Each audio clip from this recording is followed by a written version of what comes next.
Hello everyone. तो मैं थोड़ा बाहर निकला हुआ था ऐसे ही शाम के टाइम पे, तो सोचा आप लोगों के लिए एक इन्फॉर्मेटिव वीडियो बनाता चलूँ। तो आज की वीडियो बेसिकली उन स्टूडेंट्स के लिए है जो कि पीएचडी पोजीशन में इंटरेस्टेड है, स्पेशली जर्मनी में या फिर यूरोपियन किसी भी कंट्रीज़ में। तो आज की वीडियो बेसिकली उन्हीं पूरा पीएचडी का मैं बताऊंगा कि क्या प्रोसीजर रहता है, क्या एक्सपीरियंस रहता है और कितना आपको टाइम हाथ में लेके चलना पड़ेगा इन एडवांस, और क्या कॉस्टिंग आती है पूरा एप्लीकेशन के थ्रू। पूरा बेसिकली सब कुछ एक ओवरव्यू देने वाला हूँ मैं, और हिंदी में करेंगे आज की वीडियो क्योंकि मेरे को काफ़ी रिस्पॉन्स है, वो कभी हिंदी में भी होनी चाहिए बीच बीच में। तो अभी वैसे सनसेट हो रहा है और उस साइड में पता नहीं दिखेगा कि नहीं आपको, बट 9 बज रहे हैं अभी रात के यहाँ पे, और अभी भी अच्छा खासा यहाँ पे टाइम है, मतलब डे लाइट प्रेजेंट है। तो सबसे पहले तो अगर आप पीएचडी पोजीशन में एडमिशन चाहते हैं जर्मनी में, अगर आपको रियली इंटरेस्ट है रिसर्च करने में, और तो आप जो है कम से कम अपने हाथ में 5 से 6 महीने लेके चलिए, क्योंकि इतना टाइम आपको लगने वाला है पूरा पोजीशन और वो एप्लीकेशन डॉक्यूमेंट्स वगैरह सब प्रिपेयर करने में। तो सबसे पहले तो अगर आप मास्टर स्टूडेंट्स हैं तो आप सबसे पहले अपने मास्टर्स यूनिवर्सिटी जहाँ से आप कर रहे हैं उसका चेक करिए कि वहाँ से जो आपको डिग्री सर्टिफिकेट्स मिलेगा वो जर्मनी में वैलिड है कि नहीं। तो उसके लिए मैंने एक वीडियो पहले ही बनाई है कि आप कैसे चेक कर सकते हैं। आपको एक वेबसाइट दी गई है उसमें, तो आपको उस वेबसाइट पे जाना है और आपको सिर्फ अपना यूनिवर्सिटी का नाम और लोकेशन डालना है, इंडिया में कहीं पे भी हो, और एक स्टेटस आएगा H+ स्टेटस आपका होना चाहिए उसमें। बाकी उसके बाद बात करते हैं आपको क्या क्या डॉक्यूमेंट्स लगते हैं मेनली पीएचडी पोजीशन के लिए अप्लाई करने के लिए। तो डॉक्यूमेंट्स में आपका मोस्ट कॉमन आपका करिकुलम वीटे, पूरा डिटेल्ड CV आपका, उसमें आपका रिसर्च एक्सपीरियंस आपका जो भी है वो डालिए आप, और आपको अच्छे अच्छे टेम्पलेट्स मिल जाएंगे ऑनलाइन।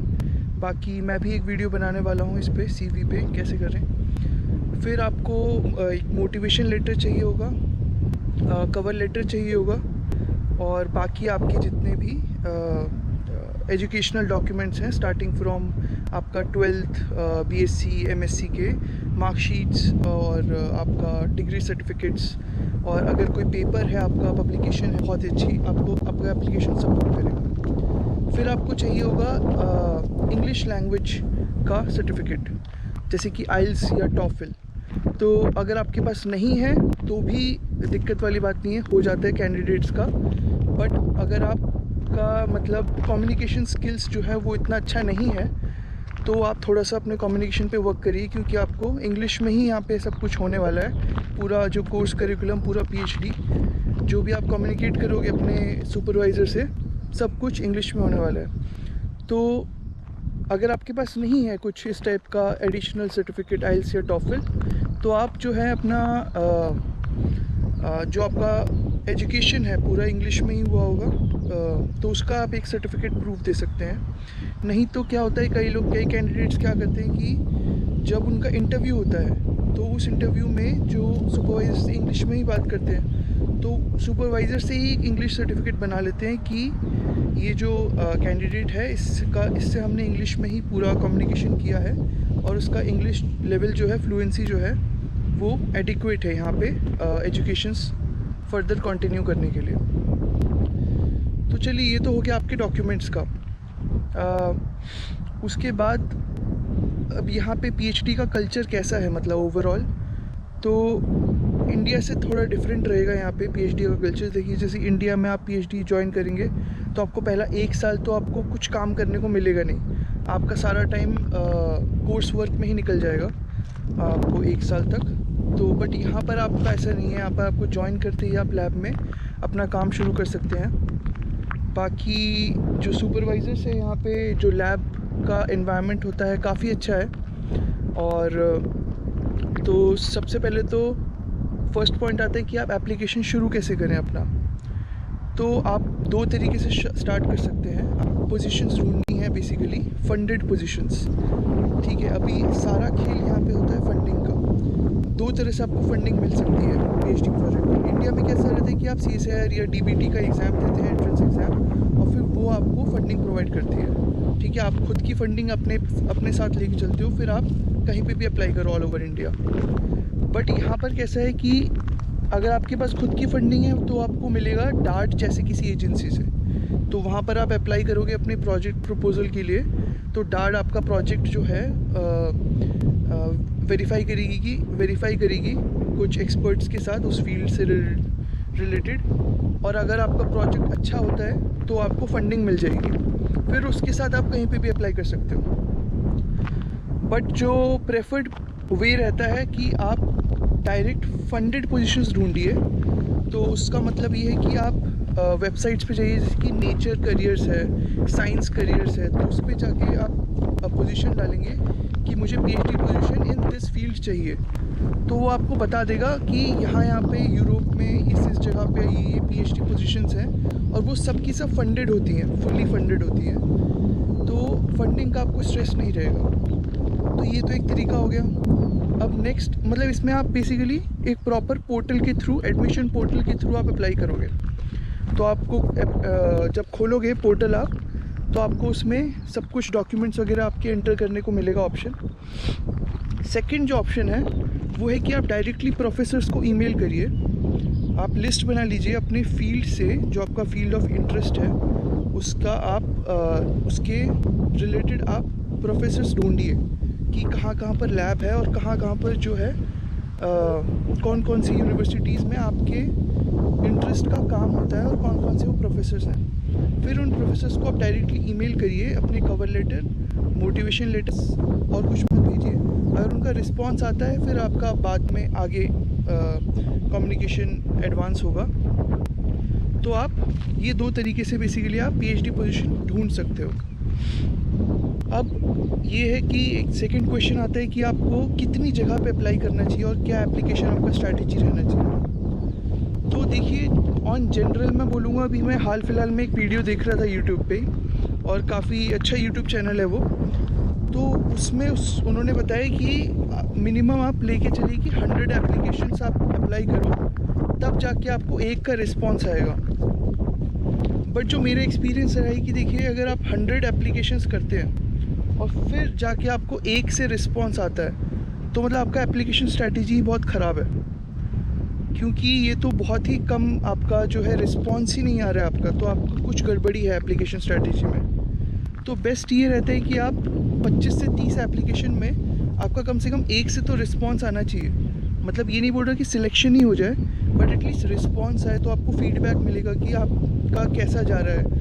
और हर पोजीशन, हर एप्लीकेशन में जब आप अप्लाई करते हो डिफरेंट पोजीशंस में, तो आपका जो CV है, जो आपका कवर लेटर है स्पेशली, और जो मोटिवेशन लेटर है, ये आप मॉडिफाई करिए। कैसे मॉडिफाई करना है इसको, आप सुपरवाइज़र की जो प्रोफेसर है उसका लैब का वेब पेज खोलोगे, तो उस हिसाब से जो उसमें काम चल रहा है उसके हिसाब से आप थोड़ा मॉडिफाई करिए, ताकि उसको लगे कि सामने वाले को कि आप एक ही कवर लेटर, एक ही मोटिवेशन लेटर हर जगह नहीं चिपका रहे। ये सब बहुत स्टूडेंट्स करते हैं ये वाली गलती, जिसकी वजह से वो लोग अप्लाई करते रहते हैं और उनको रिस्पॉन्स नहीं मिल पाता है। तो एक ये चीज़ का आपको ध्यान रखना है कि हर जगह भेजने से पहले आप अडेप्ट करिए एप्लीकेशन को उस लैब के हिसाब से, तो आपको रिस्पॉन्स अच्छा मिलेगा। ये तो हो गया आपका कि आपको ये टारगेट लेके चलिए 25 से 30 एप्लीकेशन में आपको कम से कम एक या दो जगह से रिस्पॉन्स आ जाए। अगर ऐसा हो रहा है तो मतलब आपका स्ट्रैटेजी ठीक जा रहा है, मतलब आपका हो जाएगा, पोजीशन आपको मिल जाएगी। फिर आता है आपका टाइम, जो है आपको 5 to 6 मंथ्स लेके चलिए, इतना आपको लगने ही वाला है पूरा। अगर आपका एप्लीकेशन सिलेक्ट भी हो जाता है कहीं पे, उसके बाद में आपको वीज़ा, ट्रैवलिंग अरेंजमेंट्स करने में आपको अच्छा खासा टाइम लग जाएगा। तो अपने हाथ में इतना टाइम लेके चलिए।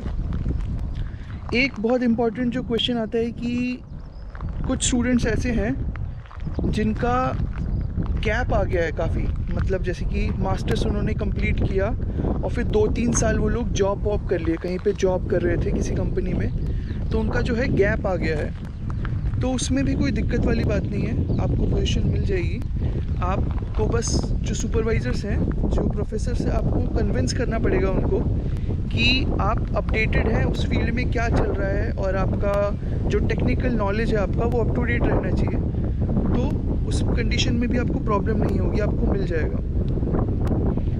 बट और स्पेशली अगर मान लीजिए अगर आपका जो जॉब का आपने किया है वो रेलेवेंट फील्ड में है, तो फिर तो बहुत ही प्लस पॉइंट है आपके लिए, तो मतलब बहुत आपको उसमें बेनिफिट मिलेगा। अब मैं जो मास्टर स्टूडेंट्स हैं जो कि अभी स्टार्ट कर रहे हैं अपना एमएससी, या फिर अपना सेकेंड ईयर अभी में आए हैं, मतलब थर्ड सेमेस्टर में है या फिर फोर्थ सेमेस्टर में है, तो कैसे आप अपने एप्लीकेशन को ना स्ट्रॉन्ग कर सकते हैं, ये एक पॉइंट बहुत इम्पॉर्टेंट रहता है, जिसकी वजह से काफ़ी लोगों को रिस्पॉन्स नहीं मिल पाता है और वो अप्लाई करते रहते हैं। तो देखिए, जब आप एमएससी कर रहे हैं ना, तो उसके बीच में आपका जो मास्टर थीसिस है वो तो आप करोगे फोर्थ सेमेस्टर में 6 महीने का आप मास्टर, बट उसके अलावा भी आप मतलब बाहर कहीं पे एक्स्ट्रा इंटर्नशिप्स कीजिए, एक्सपीरियंस गेन कीजिए, तो उससे बहुत ही स्ट्रॉन्ग इम्पैक्ट पड़ता है आपके एप्लीकेशन पे। मतलब कि कोई बंदा होगा जो कि जिसका एमएससी के बाद एक्सपीरियंस है, मतलब अच्छा खासा, या फिर एमएससी के अंदर ही उसने काफ़ी एक्स्ट्रा इंटर्नशिप्स करके एक्सपीरियंस गेन किया है रिलेवेंट फील्ड में, तो ऐसे लोगों का जो प्रोफाइल होता है वो यूजुअली बहुत ही जल्दी सिलेक्ट हो जाता है, मतलब आपको काफ़ी प्रेफरेंस मिल सकती है। तो ये एक बहुत इंपॉर्टेंट पॉइंट है जिससे कि आप अपना एप्लीकेशन जो है स्ट्रॉन्ग कर सकते हैं। उसके बाद मैं एक और पॉइंट पे बात करूँगा कि कॉस्टिंग क्या होगी, मतलब आप क्या, जब आप सिलेक्ट हो जाओगे तो आप यहाँ पे आओगे ट्रैवलिंग का, और फिर यहाँ पे आपको फर्स्टली जब पहली बार आओगे तो आपको कुछ अमाउंट ऑफ मनी जो है वो लेके आना पड़ेगा, क्योंकि आपको सैलरी आते ही नहीं मिलेगी, आपको 1 महीने के बाद मिलेगी। तो यूजुअली जो फ़्लाइट की टिकट्स होती हैं वो आपको 25 से 30 हज़ार के अंदर आपको मिल जाएगा आपको टिकट्स, और इसके अलावा आप मिनिमम 1200 या 1300 यूरोज़ जो हैं आप लेके आइए फर्स्ट मंथ का आपका ख़र्चा वगैरह चलाने के लिए। वैसे इतना यूज़ नहीं होता है, बट स्टिल थोड़ा एक्स्ट्रा आपको रखना चाहिए। 12 to 1500 यूरोज़ मैं बोलूँगा कि आपको इतना मिलना चाहिए, मतलब इतना लेके आइए आप। बाकी अब इसमें बहुत क्वेश्चंस हैं कि एकोमोडेशन कैसे करें बुक। तो देखिए, एकोमोडेशन यूजुअली आपको पहले ही बुक करके आना पड़ेगा इंडिया से। जब आपका सिलेक्शन हो जाएगा आप बुक करके आइए, तो या तो आपको यूनिवर्सिटी वाले ही हेल्प कर देते हैं, नहीं तो आपको ऑनलाइन खुद ढूंढना पड़ेगा। नहीं तो स्टूडेंट इन वर्क करके एक ऑर्गेनाइजेशन होता है हर एक यूनिवर्सिटी में, तो वो लोग आपको हेल्प करेंगे अगर आप उनको ईमेल वगैरह करेंगे तो आई थिंक मेन पॉइंट्स मैंने सभी कवर कर दिए हैं। ये इतना डिटेल में हर पॉइंट पे मैं नहीं गया हूँ, बट आप मेरी पुरानी वीडियोस देख सकते हैं, उससे आपको काफ़ी क्लैरिटी मिलेगी।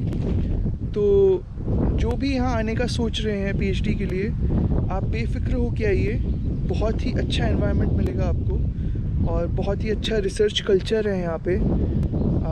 आपको सैलरी भी अच्छी खासी मिलती है, मतलब आप फाइनेंशियली अच्छे खासे स्टेबल हो जाओगे 3 से 4 साल में, और अच्छी खासी सेविंग्स हो जाएगी आपको। इवन आपको घर भी पैसे अगर भेजने होंगे तो भी आपका फाइनेंशियली स्ट्रेंथ काफ़ी रहता है यहाँ पे। और यहाँ पे इंक्रीमेंट भी होता है, लाइक साल भर साल इंक्रीमेंट होता है आपकी सैलरी में। तो यूजुअली जब पीएचडी स्टूडेंट ज्वाइन करता है तो उसका पे स्केल रहता है TBOD, ओ के ऊपर 2 डॉट होते हैं, वो जर्मन में उसको umlaut बोलते हैं। तो TBOD 13 रहता है आपका लेवल, सैलरी लेवल, या फिर E13 भी कहीं कहीं लिखा होता है, और उसमें फिर कॉन्ट्रैक्ट बनता है आपका 50% या 65%, ऐसा कुछ रहता है लाइफ साइंसेस के लिए। कहीं कहीं पे किसी फील्ड में 75% का भी आपको कॉन्ट्रैक्ट मिलता है। तो अब इसके ज़्यादा डिटेल नहीं जाऊंगा, बट अगर ये सब चीज़ें चेक कर लीजिएगा जब आप एप्लीकेशन में कहीं एडवर्टाइजमेंट पढ़ें, तो ऐसा ही आपको पे स्केल मिलना चाहिए। तो इसमें मतलब आपकी जो मंथली एक्सपेंसेस होते हैं उस पर भी मैंने काफ़ी डिटेल्ड वीडियो बनाई है, तो कहीं पे मैं डाल दूंगा कार्ड, आप देख सकते हैं। यही था मेन इन्फॉर्मेशन, मैंने आपको सब दे दी है ओवरव्यू में। आपको कोई भी क्वेश्चन हो आप कमेंट सेक्शन में डालिए, मैं हर एक कमेंट्स का आपको रिप्लाई करता हूँ। और आप ईमेल आईडी आपको लिंक में मिल जाएगी, अगर आपको कुछ डिटेल क्वेश्चन पूछना है आप ईमेल कर सकते हैं। और अगर आपको अपने एप्लीकेशन रिलेटेड कोई हेल्प चाहिए हो, मैं ऑनलाइन मीटिंग्स भी प्रोवाइड करता हूँ, तो वीकेंड पे, और एवरीथिंग फ्री ऑफ कॉस्ट है, मतलब कोई चार्ज वार्ज नहीं है इसमें। तो मैंने पहले भी एक सेशन डाला हुआ है अपने चैनल पे, जिसमें एक MSc स्टूडेंट था, उनका PhD पोजीशन में एडमिशन हो गया था, तो उनके डाउट्स वगैरह थे कुछ, तो वो क्लियर आउट किए थे हमने। तो ये है टोटल ओवरऑल प्रोसेस जो है। 5 से 6 महीने का प्रोसेस है अगर आप कायदे से अप्लाई करें। नहीं तो अगर आप एक ही एप्लीकेशन को कॉपी पेस्ट करके हर जगह भेज रहे हैं तो आपका नहीं होने वाला है। ये थोड़ा आपको एफर्ट डालना पड़ेगा इनिशियली कि अपना एप्लीकेशन एकदम अच्छे से बनाइए, इंटरव्यू के लिए अच्छे से प्रिपेयर करिए। और यहाँ पर पोजीशंस की कमी नहीं है, बहुत पोजीशंस हैं, और R&D सेक्टर बहुत स्ट्रॉन्ग है यहाँ पे। तो आप स्टार्ट करिए अगर आपको रियल में इंटरेस्ट है अपना एप्लीकेशन। और विंटर टाइम आ रहा है, विंटर सेमेस्टर आ रहा है, तो उसमें बहुत पोजीशंस निकलेंगी। तो ऑल द बेस्ट सभी कैंडिडेट्स के लिए, and that's it, bye bye.